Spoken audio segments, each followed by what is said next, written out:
Hey, everybody. Welcome back to American Princess at AfterBuzz TV. Happy Pride Month. It's the last day of Pride, and we have our own Pride of the Ren Fair in the house, Miss Mary Hollis and Dioni Collins. Stay right there so that you can see them, too. You're tuned in to AfterBuzz TV, the ESPN of TV talk. Now, let the buzz.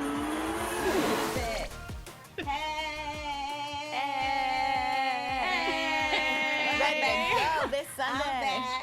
I'm back. What's up, y'all? Welcome back to American Princess After Show at AfterBuzz TV. I'm so happy to see y'all. We're glad you're back. It's Yes. not the same without y'all King paused. Carla. Y'all were like, do we talk now? We never know. I want you to get everything out, and then we're like, yes, let's do. That was pure comedy. I'm so happy to see y'all, but I'm even happier that we got two folks in the house from the Ren Fair. We got Miss Dioni Collins and Miss Mary Hollis in the house. Ladies. Welcome, ladies. Looking so beautiful. Thank you for coming. Thank you. Let me just say that I think I can speak for all of us up here. Oh, but before I say that, our girl Taylor is not here, but she will be back with us next week. So Taylor, safe travels, and we'll see you next week. But now let me get back to my girls. So We missed you, Taylor. yes, we missed you. Let me just say, I think I can speak for all of us when I say both of y'all give me life. When I saw that there was some chocolate people up in the Ren Fair, I got my entire life. I'm like, oh, I know her. I'm going to call her and be like, yo, you want to come on the show? And then when I saw you, I was like, oh, she's giving me life. And this is what I love. Both of y'all are curvy. Both of y'all have personality. Thank you. Both of y'all are killing it on the show. Thank you. Yeah. Killing it. Killing it. I mean, we have fun, and I think it shows. It does show. You shows. look like you're genuinely having a good time. Yeah. There was only a couple of times that I looked over at Dioni while we were filming that she looked miserable. It was 120 degrees in the Simi Valley Desert. Oh, and your costume, Yeah, that's your costume justified. I was a think lot. anyone would She's in all the garb. And also, like, I'm not afraid to just, like, pull my dress up and show those bloomers. And Dioni was, like, Dion's a little more less reserved. down for that. I feel like after your first episode, I can see how you'd be just like, anything goes at this point. I mean, I was a lawsuit waiting to happen. I can't stand you. We're going to have some fun. I can tell you. We have a good time. So listen, you guys, this is how this is going to roll today. We're going to talk to my girls, Kelsey and Haley. We all going to have a little conversation, and we will infuse bits and pieces of episode 7, The Tempest, and episode 8, Fairemily. Yeah, Fairemily Matters. We'll infuse parts of those episodes into the conversation so that we're not so that we're using our guests to the best way possible, is what I want to say. Thank you. I'm a little tired, y'all. Y'all got to bear with a sister. I'm just You're all saying. good. And then what we will also do is we will have a millennial moment, and I will man I'm not going to man the chat room because we're doing something a little different. Because the episode is airing while we're talking about it, I won't be able to man the chat room in real time, but I will man the chat room. All of us will man the chat room after the fact. we After can't the show be is over. spoiling it for you guys. So we don't want to spoil it for y'all because we don't want to be those people. But leave comments and then we'll respond and we'll read them on air. Exactly. Yeah. And then we'll round it out with a little news from my girl Haley. Yep. Yeah. All right, there we go. Let's do it. Yes. So before we get into the episodes, I just want to know, Dioni, how did American Princess come to you? Well, I went into audition actually for this part. Really? I did. Yeah, I went in. Wow. I went in She would've been great. for Delilah, and the great thing about everybody was really great and open, and I had such a good time. And I left, and I guess I can say this because I think at the table read of the pilot, Jamie came up to me and said, "Oh, I just want to let you know that, we loved you, and you left." And Genji Cohen, our executive producer, said to the room, "I think we found our Jenny." I still had to come back in and audition again, but I thought that was to the actors out there. You never know what'll happen, when you go in for something and then you're like, "Oh, I got another part." Okay. You hear those stories all the time about people. Like, there's a really famous story with Friends where I think Courtney Cox auditioned for a different role. I think Courtney Cox auditioned for the Jennifer Aniston role and vice versa. And when you look at it now, you can't imagine it being the way that they auditioned for it. Yeah. You imagine it exactly the way that it is. Congratulations, girl. Yeah. And so you're doing double duty because you over at General Hospital, too. I am. We had our nurses ball like Yeah. Okay. So couple talk to me months about ago. the. So you know I do an after show here at AfterBuzz on General Hospital. So you know you got to come over there. You know I watch that show too, right? Oh, do you? Oh my God, I watch it every day. Oh my God. Every day. So when I show up for like the episodes, I'm like, oh my gosh, so what's happening? And I get to find out like what happens, you know, because Ooh, good to know. it's taped weeks ahead. Good to know, because I be seeing some scandalous stuff over there too, as you know.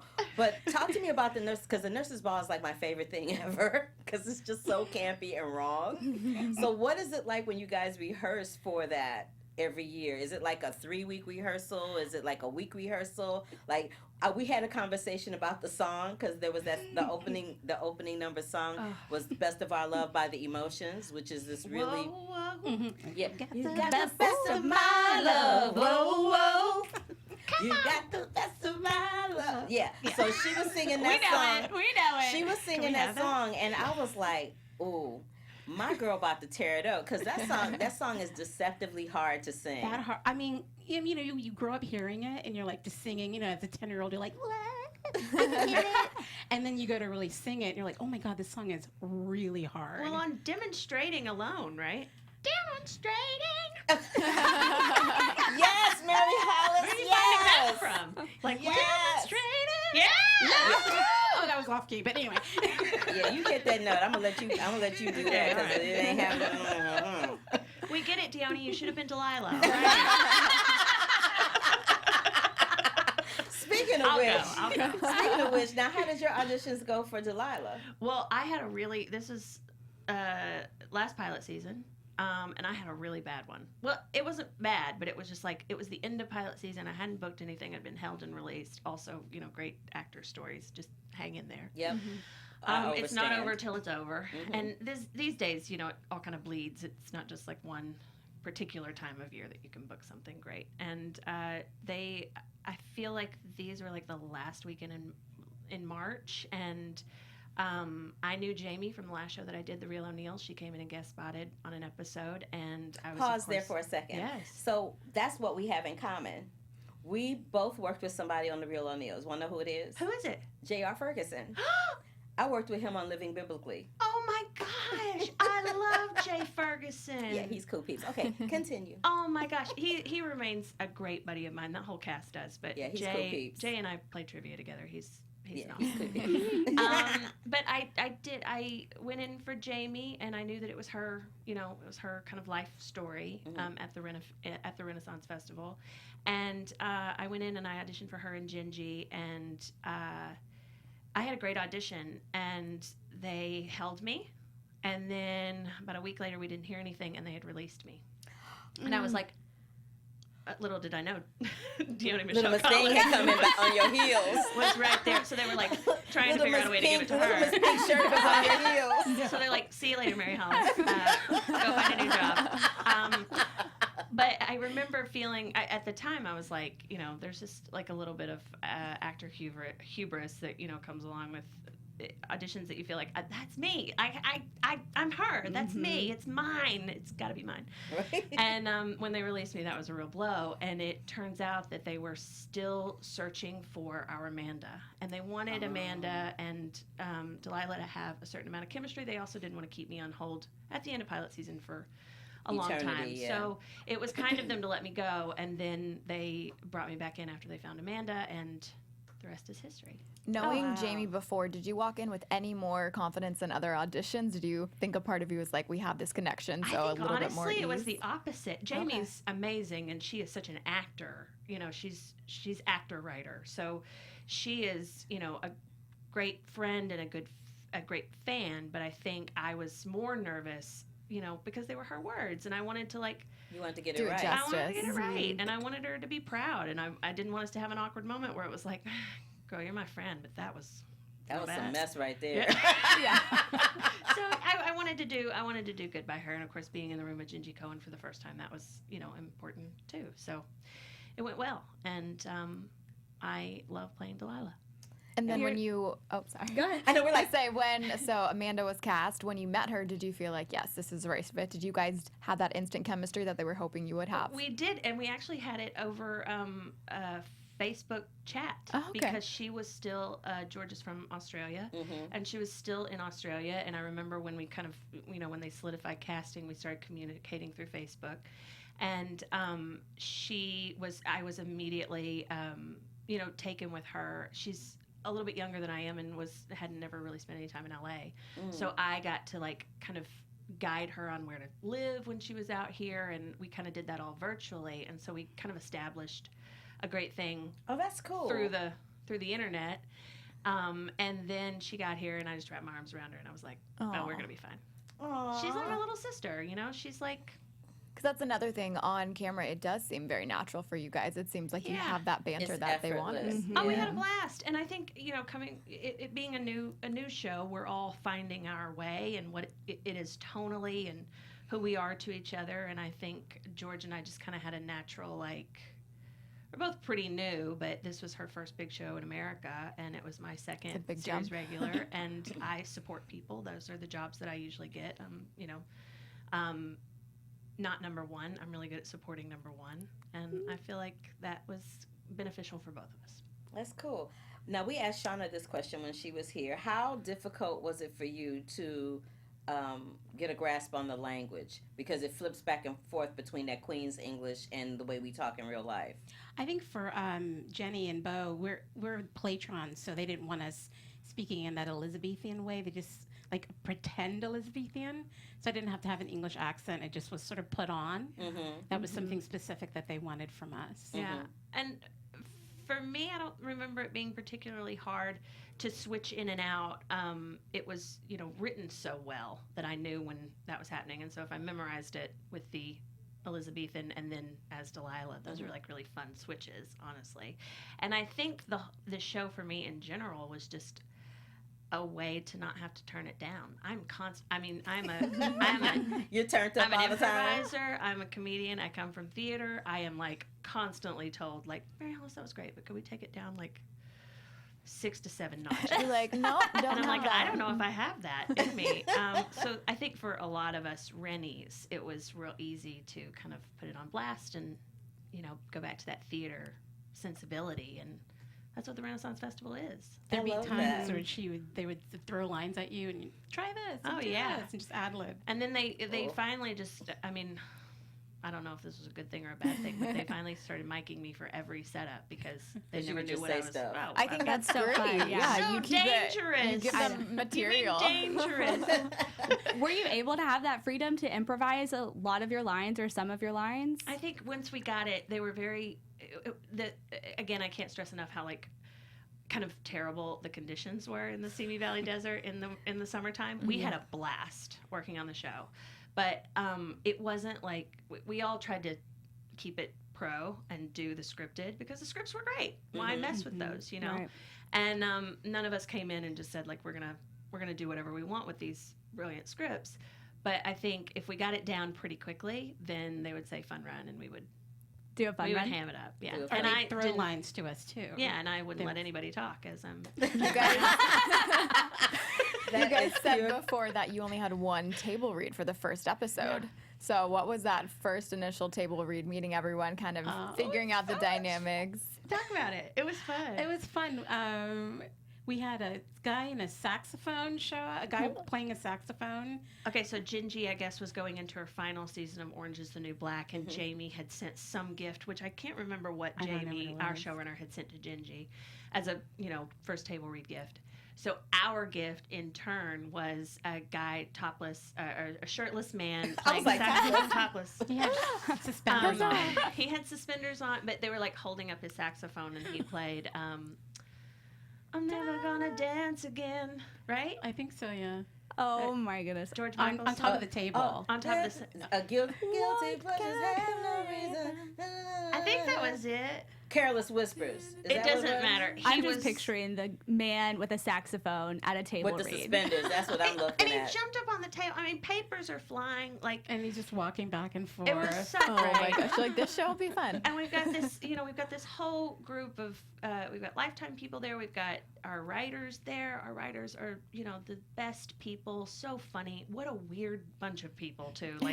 From all sorts. But they are just the best. And then, Jamie, who's beaming, this is her first show. I mean, it was just, it was so exciting, and everybody felt it. And we're all, none of us are really names. Lucas Neff has, had a lot of success with Raising Hope and other things. But we're just kind of, and Rory O'Malley's, Broadway. Rory O'Malley. Broadway baby. Hi, Rory. But it was just excitement from the very beginning, and we kept that. Yeah. And then we went to camp together. I love What does that mean? I mean, the Ren Fair was camp. Filming that show was like summer camp. That's what That it would looks be like. fun. It Yeah. looks very much like that. So you were talking. Let's flip back to talking about the horrible weather conditions, because that ties right into this episode that we just watched. I mean, Ooh, honey, who knows with that what's gonna rain, was that happen? real rain or were they manufacturing the rain? no, it was fake, and I think a lot of people, it was sunny out for a lot of that. So they Okay. were making movie magic with all of that rain. I love Yeah, it 'cause when there it was- rains on set. I love it too. Yeah. I'm I gonna bet be that out was in nice in the Florida. costumes as well. Did that feel good that day, having rain coming down as it was hot? Or was and- it sticky, wet, gross? I couldn't get wet in my costume. Jenny could never get wet. I don't You know. got a little bit of mud on you. She's like, yes, I did. Mm-hmm. And that was a big day. Did you guys ever have fun mud fights outside of the set when it was all over? The thing is, Beth Morgan, our costume designer, did such a fabulous job, but she had people, I mean, it was like there was security around those costumes. And Dioni can speak to this too. I mean, mine was a little different. I'm a washer wench, so I could, if it got too hot, I could just go over to the well and, Right. like the mud pit guys, and Right. get myself messy. Dioni, if you notice, I mean, if she's at the mud pit, not only is she in layers of garb, she is also wearing a plastic tarp over her. Oh my It's just like, But I think this episode they had two dresses, so I was able to with the mud and stuff. If it got dirty this time, they were like, "We got another one. It's okay." Mm-hmm. yeah. So what is Jenny's take on Amanda? Jenny loves Amanda. She loves Amanda. She and Bo love the Ren Fair. I feel like they're normal people living their lives, and this is the way for them to express themselves. Jenny makes all her costumes. Oh. And makes Bo's costume. That's one of the things that Beth said to me. She was, your character made these costumes. It's like, okay. She did it. I got can't. it down. She I can't Jenny sew got for skills. my life. Like Dioni's like, what? Jenny got skills, but Dioni's like, where's the needle? How do you Like, thread this? what's a sewing machine? Everything we've heard from these real life Rennies, that's not uncommon. And elaborate costumes at that, like she and Bo wear on the show. I mean, they're gorgeous. The handiwork on them is so gorgeous. All of the costumes seem to be very right within the period. Like you look like you're from that period. Like I was telling the girls in an earlier episode that we did that I used to work in theme parks. I worked at King's Dominion a long time ago, and right up the road from King's Dominion is Busch Gardens. Yeah. Right? Sure. And so they have like a little Ren Fair situation happening Sure.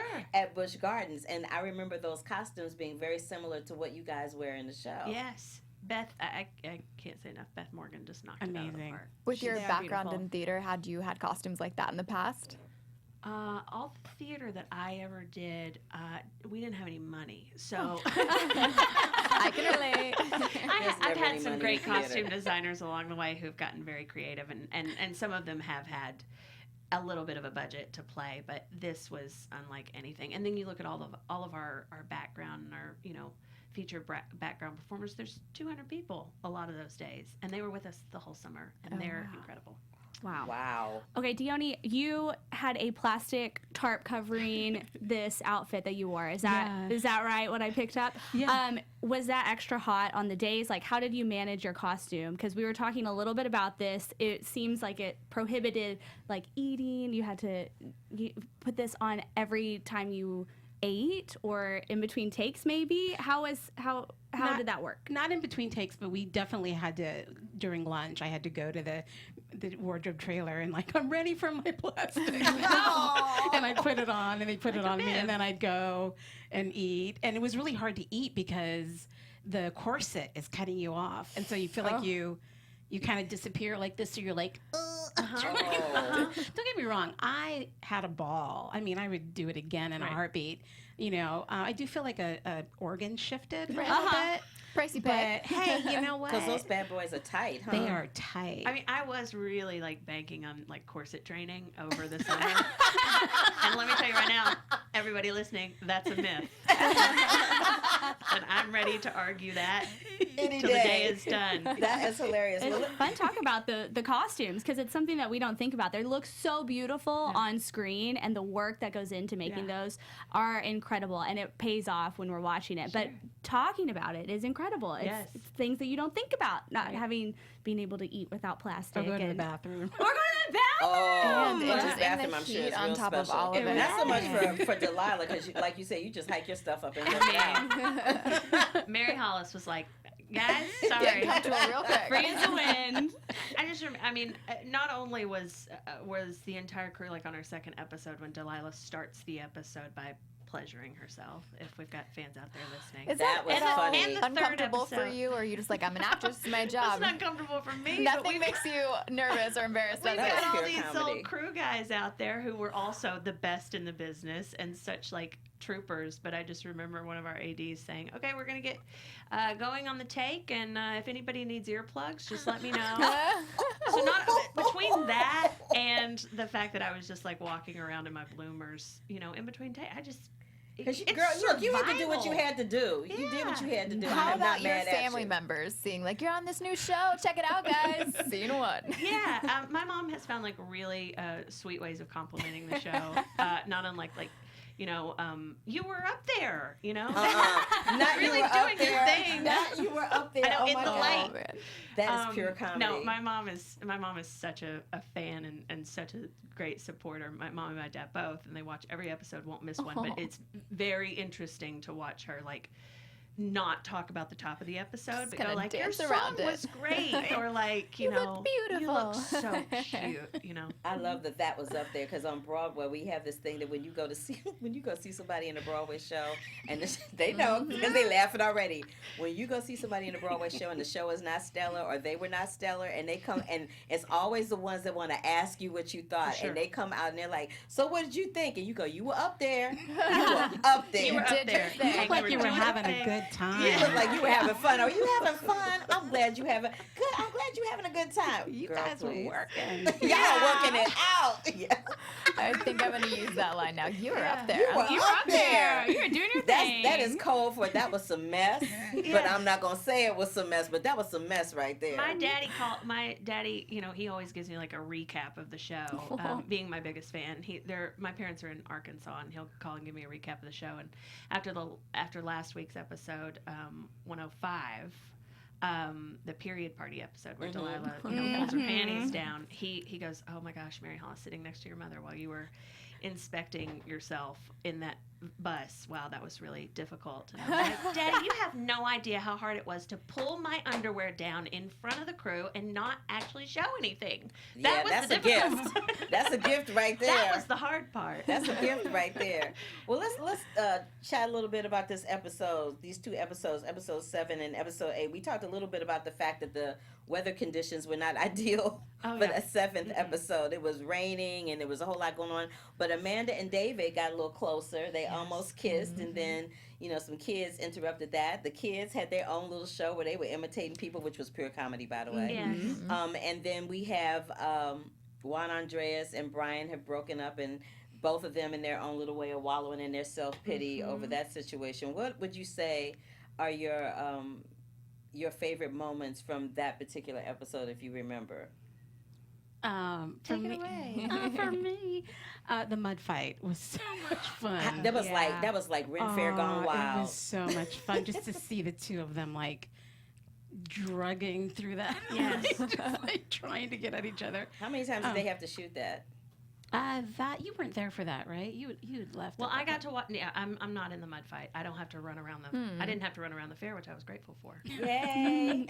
Time and time again. I think they shot it. Well, they shot it with the stunt people first, the stunt women.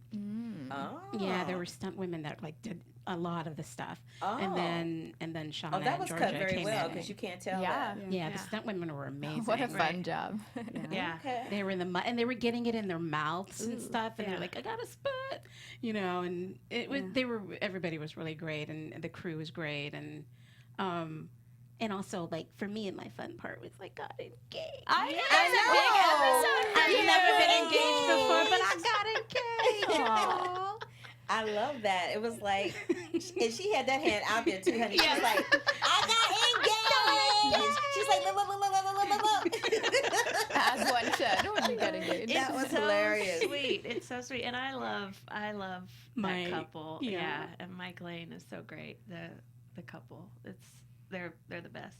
I know. That show the show features a lot of kids. Jamie's kids are in that. Oh, those are Jamie. And they're going to be Oh. watching, so I need to do a special shout out to Nola and Walter, Yay. and a couple of other kids just from around in Fair Spirit were in that.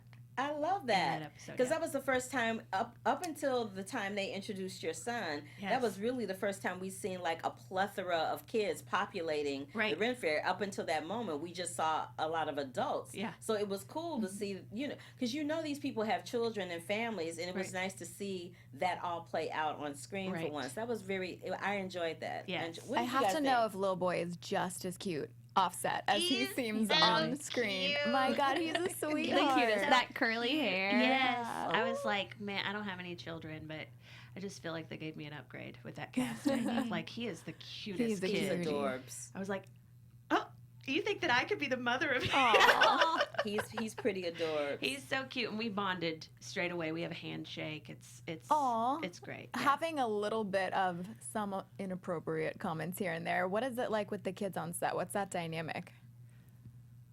I don't remember if we. I guess for Tyler, the kid who plays my son, he's just the perfect age where a lot of it flies over his head. He's got doesn't know. He's got a great mom too, who's on set, who can explain anything quickly in the way that she sees fit.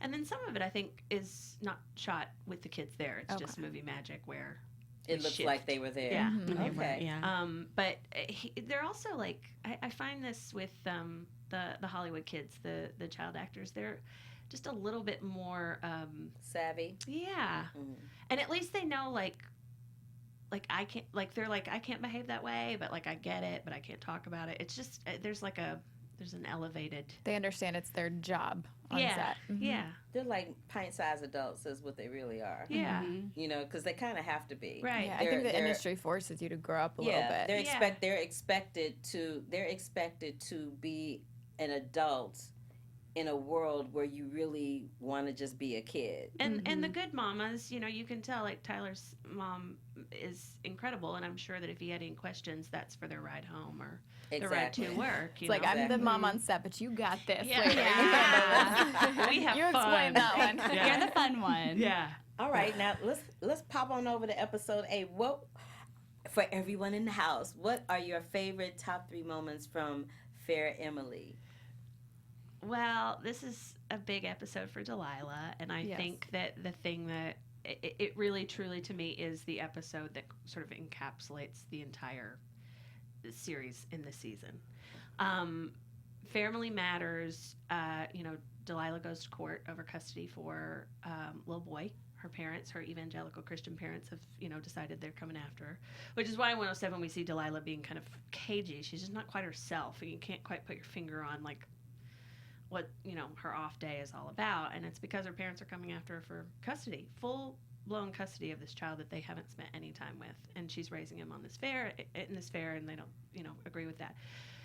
So the fact that the community of the Rennies comes around her, and one of the most special moments was being in that courtroom in costumes that we're out of our garb, and Delilah's got this fabulous suit on, and they're fighting for her life, her son's life, their lives. She's like the den mother of the Ren Fair, though. Yeah. Like, everybody loves her. Everybody wants to be with her. And they Everybody show wants to up. hang out with her, and they show up. So, of course, they're going to show up and for one her. of my favorite things is looking behind me, and we've got David, Lucas Neff's character, he's there in his, like, overalls. None of us really know how to, like, dress or behave in court. Like, it's not our thing. And Right. It's such a weird It's juxtaposition. foreign to everybody, yeah. But Bill Purple directed this episode. Rob Suddeth, who I worked with on The Real O'Neills, wrote it, and I think that it really just, I've always said that Maggie's the head of the fair, Delilah's the heart of the fair, and I think that this episode surrounding her in this custody battle is it's my favorite one. We That's a see good way more to describe sides. it. Yeah, I agree with that. You And saying she's Amanda the gets heart. to come forward. You know, Yeah, Amanda seeing that says, women there for each other type dynamic. right, when she's forced into that kind of intervention, you know, with her family back in New York, she doesn't quite know how to say what's right about her new life. You know, she's so kind of caught off guard by saying like, well, this is wrong and we think it's weird and have you joined a cult? And she's kind of like, I like it, I can't explain why, you know, Right. or can't really like defend it. Right. And when it's Delilah in this battle, she knows how to defend it, and she has that beautiful monologue that I think it's really powerful. And George Flood does that incredibly well. I And mean, we I see was them- crying. We see your character there for her in the beginning, and now this is her turn to be there for you. So I Yes. loved seeing that she's right there for you Yes. when you need it. Yes, and she tells you exactly why this works. This lifestyle works. Not for everybody, but it certainly is a place to go, you know, for a lot of people who feel like they don't quite, you know, get along with their family, or they haven't really like figured out what else they want to do. And this sort of pretend is, you know, the best thing and the loveliest thing, and it's full of love and it's full of community, and I think we could all use a little Well, you more did of that. such a great job with this episode. You can tell that this is your big episode. We've seen a lot of you on this one, which was great to do and see. And we got to see you, like you've been talking, in different, from the Ren Fair to normal clothes, and just in a different light, and seeing everybody surround you. And that was just a good shift, I think, for your character. And seeing how everybody has surrounded you and just coming together like you were talking about. But was that challenging as a character to go from, you know, playing in the Ren Fair to going into your same character but in the courtroom, a very serious matter? It wasn't. I think because I adored that script so much, and again, I read the whole script, and the monologue that Amanda gives at the end is so beautiful. But I think, you know, everything is, you know, if we're doing our jobs as actors, I think that, you know, everything is in truth. So even Delilah heightened is, you know, that's truthful for Delilah. Delilah's going to hug you, and she's going to kiss on you, and she's going to, you know, wrap you in all this love. But when you're talking about taking your kid away, it was not hard to play. Like Tyler and I, my little boy had gotten so bonded at that point. All I had to do was think about that. And then I had to think about the people who were sitting behind me, who, you know, we play in the dirt all day. We play pretend all day. And this is real life stuff. And here we are doing our best to, like, state our case. And I couldn't help but get emotional. Lana Horchowski is our makeup artist. She did a phenomenal job, you know, on the show, too. She's such talent. But she realized that she just had to carry the little, like, tear blower in her bag. And every time I didn't need it, because it was just like so moving to be in there and to not, just imagine Delilah, who doesn't really like, she doesn't get out in the world that way. She certainly doesn't go to court, you know, so she's like. It's almost like she's you deer saw in her be headlights. reminded of, yes, I am all these great things, and she just kind of needed to hear it and found her Yeah. confidence. And we've discussed before that the whole idea of the Renaissance is this fake world, but all these people within this play pretend world are finding their real selves and these real connections that you realize this is the real world, Yes. not what everyone's pretending to be outside. They're And having they're a whole nother self-discovery. Everyone at the Ren Fair in the world of American Princess is having a whole new discovery of their own. Yes. Like, I don't think Jenny thought that going to the Ren Fair every day was going to result in her getting an engagement. You know what I mean? I'm sure her character at some point, you know, all women want that moment where someone wants to confess they want to spend the rest of their lives with you. Every girl wants that moment. Did you get engaged? I'm engaged. I'm like, why y'all looking all cagey? Oh, That's why when we talked about this a couple On a episodes very ago. special episode of American Princess. Kelsey gets engaged. Kelsey gets engaged. Yeah, but when I watched this from the very beginning episode, that's why it kind of moved with me too, because it's her on her wedding day, and I had been engaged, you know, for a couple months now, and just watching that, being like, oh my gosh, I can't even imagine like what she's going through, and just watching that and everything. So it's been it's been a journey, It's fun to watch it from this perspective too, And you know what else has been a journey? The fans that we have here at AfterBuzz TV that watch American Princess. Isn't that right, Haley? That's right, Miss Carla. So as much as we love talking about the episode, we love even more seeing what you guys think about it. So before we move on with our interview, we just want to say thank you for making AfterBuzz the ESPN of TV talk. But we do need your help to continue to grow. So if you're on YouTube, you got to hit that thumbs up button for us at 5-star. That's the only one we have. The rest of them are broken. But no matter what, leave us comments. We love to engage in conversation. If you have questions for future guests, we love to be involved as much as possible with you guys. So being a part of AfterBuzz TV, it means so much to us. We truly appreciate it, and keep those likes and comments coming. Absolutely. Absolutely. And I think we might have like a little millennial moment today, yes? We do. We have a medieval fact for you from the Millennial moment. And that, we've talked about the costumes a lot tonight. And so I want to continue talking about the fashion because it's so iconic at Ren fairs. So I'm going to give you a couple fun facts about the trends. From the Ren. Mary's like, okay, let me sit on my hands and get ready. We don't know you guys can let me know, make sure it's accurate, everything. Yeah, we're not here to test you. Okay, so I'm going to just set this up. Between the years of 1568 and 1574, Queen Elizabeth required all women to cover their hair. You had to abide by your class structure, of course, when wearing a hat. But here are a few variations that were seen. I think we have some pictures. We saw the popularity of muffin caps, biggins, and straw hats. Women also wore their hair pinned up or braided under their hats, and we see a lot of this on the show. Yes. So make sure you look out for different hats.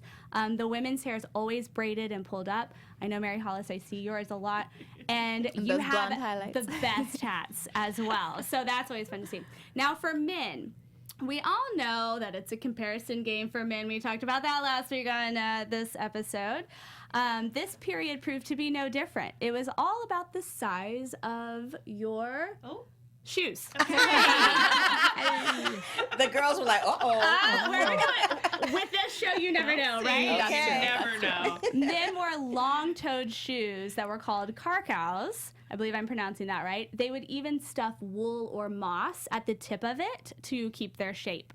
These were popular from the medieval era into the Renaissance era. And although this was trendy back in the day, it's more practical to adapt the moccasins or the boots at the Ren Fair. So we might not see many of those on TV or even when you go to the Ren Fair. So that is your Ren fact for today. All right, well, okay. Clap, clap, clap. That Nancy is like, Pelosi, clap for yes. you. Yes. But back to the costumes too. What I found so exciting about Beth's design, because we're at a Renaissance festival, you can have somebody in almost full garb and tennis shoes. Because under your dresses. Because they're That's like walking, Because nobody knows. And also if they pull I them wore up, tennis we shoes. might use There you that. go. I definitely would if I could get I away with was that. in tennis shoes. I know you were. You were like, it's all about the comfortability. They decided no, she would be wearing tennis shoes because if you go to the Renaissance Festival now, you'll see ladies in full garb, but they gotta keep their feet comfortable all day. Yeah, you're standing up walking. and walking around all day. That cannot be cute. Absolutely. So You gotta protect them bunions. You got people and out them there corns. drinking and walking from this event to the next event, Keeping it real. getting wet. Look. So there were just things that were like, that another costume designer might have driven them crazy, to include like a pair of white tennis shoes under all this garb. But she was like, no, she was all about it. All right. I think with the Platrons, that's where it was, because we just visit. We would wear whatever we wanted, but I think everybody else had to wear the shoes and stuff. Cool. But That's nice. Cool. So moving into the final stretch of the series, we got another doubleheader coming at us next week. And I think you guys only shot 10 episodes total, right? Yes. So what are our predictions for next week? Ooh. How do we I mean, I know you can't say. After tonight's episodes, like Amanda's got some decisions to make about her love life and where she's going to stay. And I think the ending is going to be very satisfying. For people. We did have a little bit of gossip that I wanted to share based tell. on Hot the goss. relationship. There we go. So we talk about the dynamic between Amanda's character, Georgia, and Flood, and she shared on her social media, you guys singing backstage, just having so much fun. So how often do you guys have these little singing parties together? Georgia is she's got a I saw phenomenal that she does voice, music too. and she is like, kind of headed in the direction of making an album, and she's she's so talented. But we're all sort of musical. We all sing all the time. Makes sense with theater, especially. And we're all a bunch of like theater geeks, So Yeah, Dioni's a musical theater diva. She's being all like coy and shy and not too tooting her own horn. But come on now, But share. you know, the theater people, we always sing off key on purpose. Yeah, because it's fun. Because it's really hard to do that. It's really hard to do. But I won't do that. I will always sing She's on like, key I'm not because trying to do I'm an amateur, just looking for my shot to Broadway. So I can't afford to sing off. Hey, it sounded good on Instagram. Thank you. You know But we're always looking for, between Dioni and George and Rory. and Rory and Shauna is just so talented. I mean, we see in Shauna's, episode 8, like Shauna's ridiculous. mind blowing, like what a love letter to like the New York theater actor. Yeah. But we just did, and I think it was also a way to like, part of that summer camp atmosphere. You just don't let anything hit the floor. It's, bad improv to let, if somebody starts singing a song from Evita, you join You them. got to join in. Whether you know the lyrics or not, you just got to hit it and quit it. So we're looking forward. Okay, Carla. Okay. I'm just Hopefully saying. we'll you hear do. about a season 2, and hopefully in that season 2 we will get a musical episode. That would be fun. Well, I think Great. when y'all do that season 2 and y'all had that musical episode, that you need to give us some cameos as your, Say you need some panel help. that gives the show some love. I'm just saying. You guys are in. We appreciate you so much. You followed it from the very beginning, and we just, we're a brand new show trying to find our audience, and it's so helpful. Well, it's amazing for us to meet you guys in person and be like, wow, they are just as nice as we would hope they would be. Like, you guys, if anyone deserves it, it would be people like you. We're working stiffs. We're just out here doing it. Look, and kudos, and not for nothing, but I appreciate you. Every guest that we've brought on the show from American Princess has been very communicative about what's going on with the show and giving us a heads up. Like with the double episodes, we didn't know. You gave me a heads up. You were like, I don't know if you know, Diva, but there's 2 episodes airing today. Yeah, how do we do it? Yeah, so I appreciate the fact that you and Shauna and all the others and Jamie, everybody's been very, very communicative about what's going on with the show and giving us a heads up so that we can all make this the most pleasurable, enjoyable experience as possible for us, but for the people watching. So thank you. We love our show, and we know we've got like a great, strong and small audience watching it who love it too. So we're just trying to get it out there, and we appreciate you. And I think that's a great way for us to end it up. So, to let people know how to find you ladies, look right up there and tell them what your social media handles are. We start with Dioni first. Dioni Michelle Collins at Dioni Collins. And Mary. Tinder. I cannot. Jenny Craig. No, what are mine? Instagram, Mary Hollis Inboden, and I'm on Twitter at Mary Hollis. And Inboden is I-N, not E-N, just so y'all know. I-N. And where can we find you, Miss Kelsey and Miss Haley? You can find me online at Kelsey Hightower on Instagram and Twitter. And I'm Twitter and Instagram at HayJ_. And you can find me, your girl, Carla Renata, across all, hey, snap. You can find me across all social media platforms at The Curvy Critic. You can also find me right before this show at AfterBuzz TV doing the General Hospital after show. And in a couple of hours prior to that, you can find me over at Black Hollywood Live doing The Curvy Critic with Carla Renata, where I talk about all things movies and have a special guest or two there. But thank you guys so much for joining us for the American Princess After Show Huzzah here at together. AfterBuzz TV. Here we go. Ready? Huzzah! Our founder, Kevin Undergaro, and me, Maria Menounos, would like to thank you for tuning in to AfterBuzz TV. Remember, we're not just the first, we're the biggest in the world, and we're the only destination for all your favorite TV shows. Whatever you crave, we've got it. So go to AfterBuzzTV.com and check out our lineup. Buzz you later. The views expressed herein are those of the hosts only and do not necessarily reflect the views of AfterBuzz TV or its owners or principals.